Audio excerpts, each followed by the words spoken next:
You know, I have seen many shocking crime stories from Nigeria and across Africa. But today's case is different. It didn't happen in Nigeria. It happened far away, Brazil. And honestly, this might be one of the most disturbing ritual murder cases I have ever come across. At first, when I saw the headlines, I thought maybe this suspect had any connections to Nigeria. Maybe they traveled here or work with other local spiritualists. But I was completely wrong because everything happened right there in Brazil. These are the suspects and they call themselves devil worshippers. What they did is beyond human imaginations. They killed 4 innocent people and even used one of their skulls to make an altar. But why?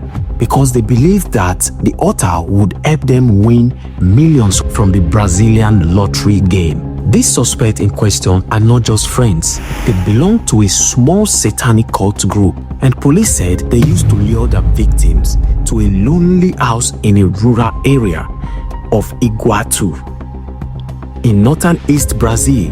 There, the victims were tortured and then shot at a very close range in the back of their neck and the side of their head. After killing them, this group decapitated and dismembered the body of 3 men and 1 woman. Sources said they used the parts for rituals and also drank the victims' blood as part of their satanic ceremony. Inside their house, police found very shocking evidence: a human hand, a gun used to shoot the victims, and shallow grave around the property. The body of the female was discovered buried inside the house in a pit dug in a small dirt room. Imagine that, a house used for ritual right in the middle of a quiet Brazilian village. I even heard that locals call it the house of death. No one even believes that such thing can happen in Brazil, a country known for tourism and football. But this case shows that even in the so-called modern world, there are a lot of people who also believed in this kind of practice. You can imagine people still believe in dark powers and human sacrifice. I thought this only happened in Nigeria. The main suspects are 41-year-old Roberto Avas and 30-year-old Glutzin Barros. Police say both men are in custody waiting for trial. A third accomplice, 17-year-old Samuel Bessa, reportedly committed suicide before police could arrest him. And according to investigators, all the victims were brutally tortured with knives, burns, and beaten before they were shot. The killers said they performed these rituals to summon the devil, believing that human sacrifice would make them rich, powerful, and attractive to women. In the garden of the house, police found a satanic altar built with concrete, chains, and bolts, and the skulls of one of the victims placed right at the center. Around it were strange objects, black magic books, and other devilish items. The suspect even confessed that they believed that the spirit of the victims were trapped inside the house so that they can adhere to their command whenever and wherever, anytime they command them to do or to carry out a specific task for them.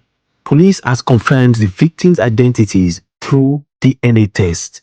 They were Francisco Lima, 41 year, Jedacin de Oliveira, 24, Michael Melo, 18, and Jaqueline da Silva, 17.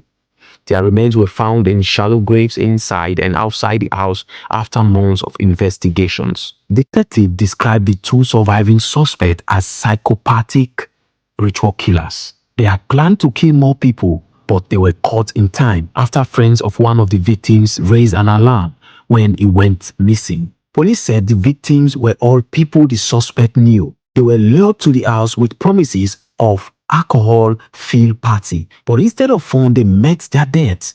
3 other women and 2 men almost became victims too, but they refused to attend the so-called alcohol-filled party. Investigators discovered that one of the victims' left hands had been cut off, covered with salt, and stored in a pot. Salt was also thrown across the house and on its walls, part of their bizarre ritual.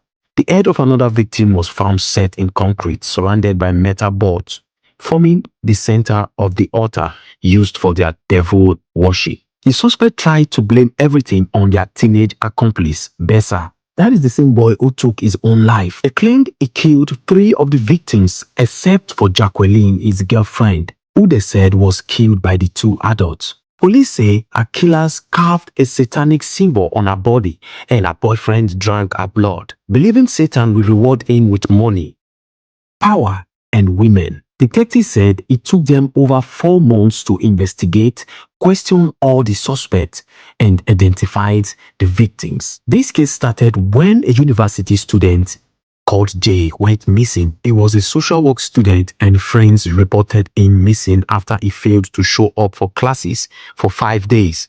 Police discovered that he was last seen working with Barrows, who pretended to be a religious leader. CCTV footage confirmed it.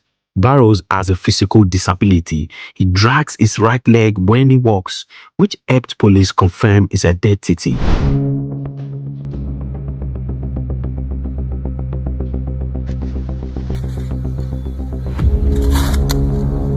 The student body was found in a 1-meter deep grave near the house. After a few days, the discovery led to more searches and soon 3 other bodies were found around the premises. Jacqueline was buried inside the house.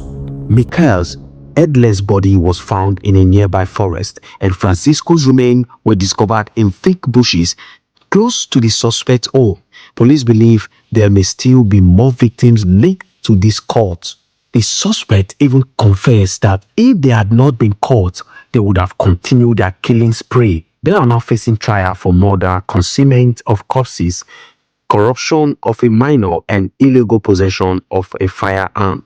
This case has left Brazilians in shock, and it reminds us that evil is not limited by color, country, or religion. Sometimes the darkest acts hide behind normal faces. I am Christian, reporting this dark and disturbing story, just to remind us that greed, desperation, and blind belief in dark powers always ends in tragedy. Stay safe and stay alert. And if you found this video informative and educative, don't hesitate to subscribe. Like this video, share it to your friends and family. And also, lastly, don't forget to turn on post notification bell icon. We're going to see you guys on our next story. Have a wonderful day and stay safe.